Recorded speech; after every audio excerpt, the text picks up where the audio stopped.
Welcome to Spotlight Sessions, where we shine a What's light your on story? incredible. What does accessibility mean to you? What's your mission?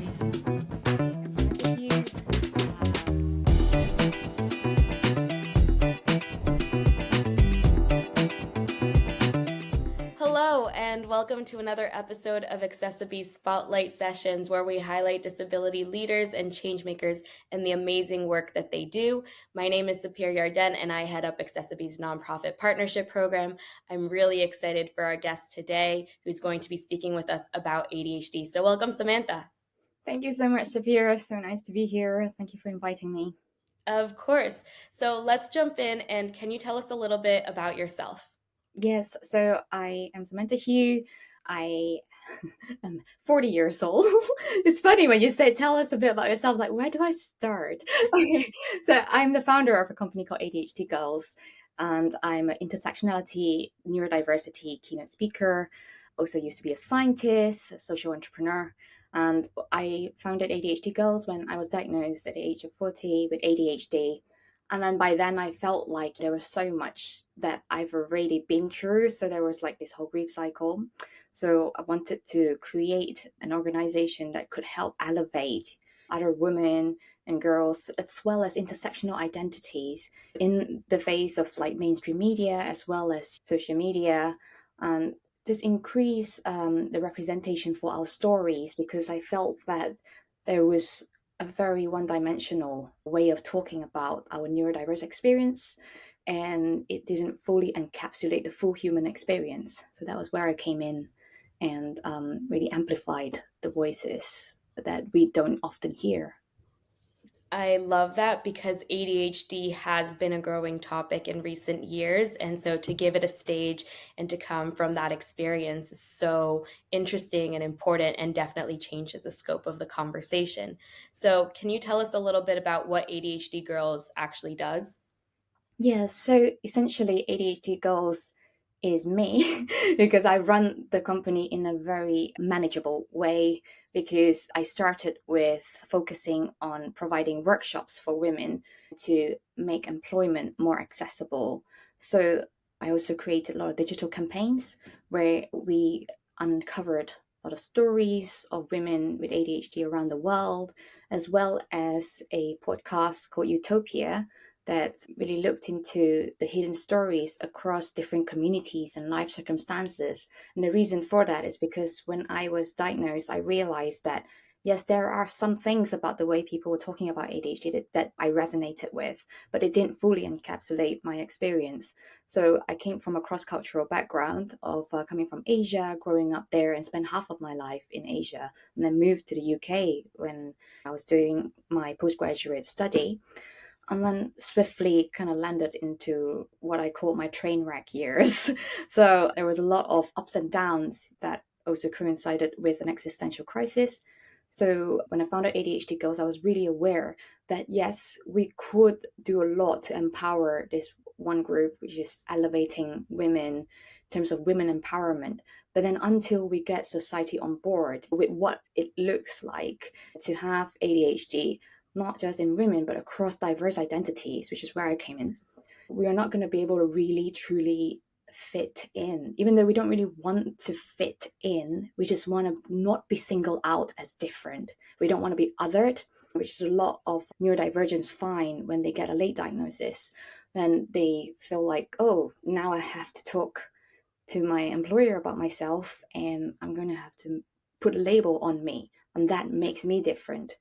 So my ultimate aim is to create a sense of safety and belonging in the places that neurodivergents study and work in their home lives. And really it starts from ourselves, the narrative that we tell ourselves. So a lot of the work I do now is speaking to communities as well as organizations in order to give people a sense of belonging within themselves. And then they can go out to the collective community and find belonging in there. I love the focus on community and the intersectionality within it. So first, my question is, what motivated you to seek a diagnosis? So I suppose it was the pandemic. I joined the millions of people in the pandemic and who was going through lots of changes. And for me, I just gave birth to my second son, and my hormones weren't what it used to be. So I was going through some quite severe anxiety and then questioning why it was happening again, because it happened the first time around. But then because it was the pandemic, other people were also going through mental health challenges, and they were talking about their mental health challenges more. And then I came across a woman who was talking about her ADHD, and it has always kind of stuck in my head that I wasn't like everyone else. I think a lot of neurodivergents feel that. If you know you're different, it didn't just begin today, it started a long time ago. And so just diving into it, and that's when I said the way that ADHD is spoken about, yes, I resonated with some of it, but then it wasn't fully my experience. So then I just dive into understanding what it looks like across the world.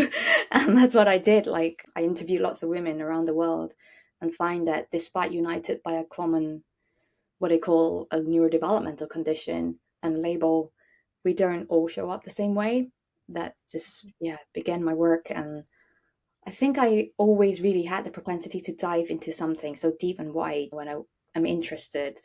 And really, when I founded ADHD Girls, it was really about looking for answers for what happened to me and then trying to figure out what happened to the collective.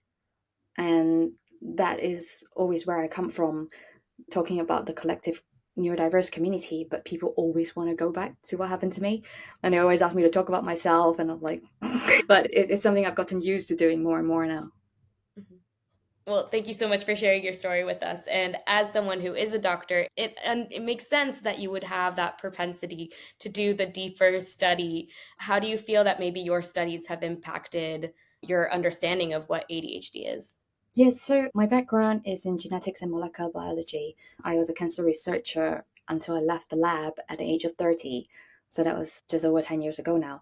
And I think the part of the work that I really liked was to look at all the different information that's out there. And then, as you can imagine, being a scientist, your job was to question the status quo. Your job was to question what has already been published and what is the current knowledge, right? And so as I dove into this, I felt some of my old passions came back, and I was learning from some of the established thought leaders in the field. And then just getting people's insights, people who have been in this for over 10, 20 years. And I thought that was such a good place to start because they had already understood what this is about. And then I built on that knowledge and opened up another area that perhaps people weren't talking about enough because the awareness was just not there. What does it look like in intersectional identity? And now, a couple of years down the line, I'm getting more people from across different cultures who come to me and say, why isn't there someone who looked like us in the disability ERG, employee resource group, in companies?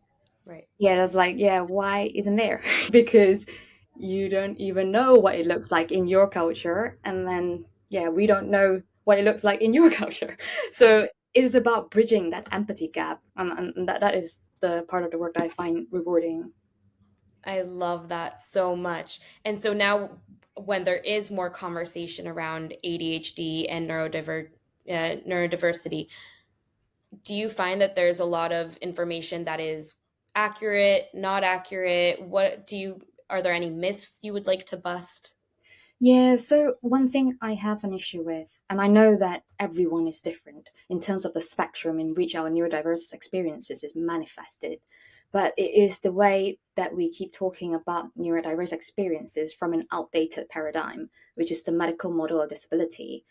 And I can understand why, because people are processing the things that happen to them, and they find it quite validating to hold on to that narrative, but it is really counterproductive to healing and moving forward. So that is really counterproductive because you're already internalizing the negative perspective that comes with this medical model paradigm. So for example, like people would talk about, okay, with ADHD, this is quite controversial. I don't know why I find the most controversial example, because I've had to be so careful in how I navigate the way I talk about our neurodiverse experience. Okay, So I just thought about a less controversial one, which in the neurodiverse community, there is a term called pathological demand avoidance, and which is often experienced by autistic individuals, especially children early in life. And there is an activist called Tomlin Wildings who reframe that to say persistent drive for autonomy. And you have a lot of neurodiversity affirming activists who are doing the same thing.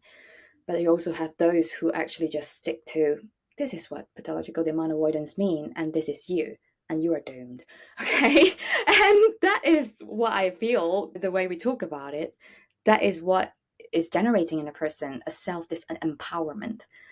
And by just turning around and call it persistent drive for autonomy is so much more empowering because the reason behind why we develop that so-called disorder, pathological demand avoidance, is that when we go into an environment from a very young age, we realize that what people are telling us to do isn't going to be for the best interest, for our best interest. So you're going into it with a lot of anxiety. You don't want to do it, so you're very likely to say no. But then you see the reaction around people when you say no. And then you learn actually it's not okay to want what I want. And over time, we're talking decades. This has a repercussion. All right. This is one of the reasons why people stay in abusive relationships. This is the reason why people don't go and claim their space and fulfill their potential, because there's always a block in questioning whether you deserve what, whether you deserve to be happy. So I see my job really is to reframe this experience and explain to them the way I'd explain to you the process that led you to feeling this way, and hopefully this will allow you to turn things around for yourself. And I think, yeah, I mean, out of everything I've done, I find that the single most important thing.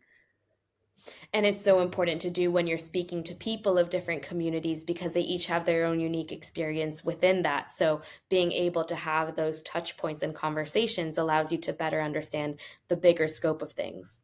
Yes, exactly. Yes, nuances, and there are nuances in our experience. There are differences in how we present diversity in our experiences. That, given a different life circumstance, you would be showing up in a different way. So, for someone in an Asian community, you won't even think about saying no, and then hold that all within you, and swiftly, maybe at some point in your life, a change can happen that can bring up that, I won't call it a defect, but there's something inside you that's stuck. Then you will have to confront it. And maybe some people will never ever find it. But I think for me, I definitely was confronted by a different way of living when I moved from Malaysia to the UK, because people didn't speak the same way. Things meant differently. Yeah. So there are As changes. someone who's also moved abroad, I completely agree with you. Really? Wow. Yeah. Why do you think that? I mean, I'm really One interested. more time, sorry. Why did you think that? Like you felt the difference in. Different cultures have different ways of handling any sort of situation and also speaking to it. And so when you're confronted with a situation that maybe you're not as familiar with or you haven't experienced before and you're coping with it for the first time, depending on the situation and the language that you're also using to frame it can impact how you deal with it, not only in that moment, but also down the road. And also having other people be part of it, then you're interacting not just with yourself, but the intersectionality of the person in front of you as well. Yes, I think you're so right. And that's why it's so important to hold steady in your in what you think is true to you, because this will help you navigate every single transition and and the decisions you have to make in your life in that. So yeah, I totally understand where you're coming from. I love that. So, one more question for you. Is there something that you wish people knew about ADHD that you don't think comes across? Yeah, that is not a disorder. And I mean that's pretty obvious. For some people it is disabling, and actually for me as well. But it isn't strictly ADHD that is disabling. It's the interconnected factors on top of ADHD that is disabling. For me, I was perfectly okay for a short time between my childhood and going to university, that I put down with having gained more independence and being in a very supportive environment that was okay for me. I was very scaffolded. But then when I transitioned into across the world, that was like landing in an alien planet. And that for a neurodivergent could be completely devastating if you're not prepared for it, because that anxiety, it can be heightened and it feels like such a scary world out there. And for you to then get over that, which is a very huge stress in your life, and then to try and navigate something very similar in the future, you might have a different way of handling it because you have learned that if you do that, it's going to land you into a helpless situation. So then you might repeat the same pattern over time because, so my point is that the way we talk about a neurodiverse experience needs to be very inclusive, and it needs to be very contextual, because without that, then it's very hard to understand what everyone will have to navigate when we go through a certain situation in our lives. Mm-hmm. I hope that makes sense. It's quite deep. It made perfect sense, and I love that message as well. So my last question for you today is, if you could share a message with the business community specifically about what brands and businesses can be doing more in terms of inclusion, what would you suggest that might be? Yes, it's to see, I know we're hearing a lot about neurodiversity, but it's to see neurodiversity as the glue that brings together all the different areas of diversity, equity, and inclusion. And that DEI is a growing area because we are more aware of our well-being and mental health. And people have different circumstances in their lives, like being a mother and getting married and being a different gender identity, that could heighten mental health challenges. And neurodiversity is tied into all this because as we navigate life and find out later in life about our identity, which is what neurodivergent C, ADHD, and autism is part of the identity, not exactly separate. So this can bring on like some unhealed wounds that can create some instability in the workforce if the well-being of the individual isn't catered for. So we need to look at neuroinclusion as part of the broad area of inclusion and strategy to retain your employees. And we do that by instilling a sense of belonging and safety in the workplace. That starts with an awareness session of what neurodiversity means from an intersectional lens, but also it doesn't stop there. The awareness is just the first step. It is about embedding that awareness and building inclusion champions to move forward. That is such a strong message. Thank you so much, Samantha, for being a guest on the Spotlight Sessions today. Thank you, Sapir. So good to be here, and really wasn't expecting to say those things. It just kind of came out very spontaneously. Well, it was all very good. So we really appreciate your message and the work that you're doing. And to all of our viewers, thank you so much for joining the Spotlight Sessions as well. You can continue the conversation with us by liking and subscribing to this YouTube channel, or also following us on Instagram at accessiBe_community. We look forward to seeing you there. Thank you.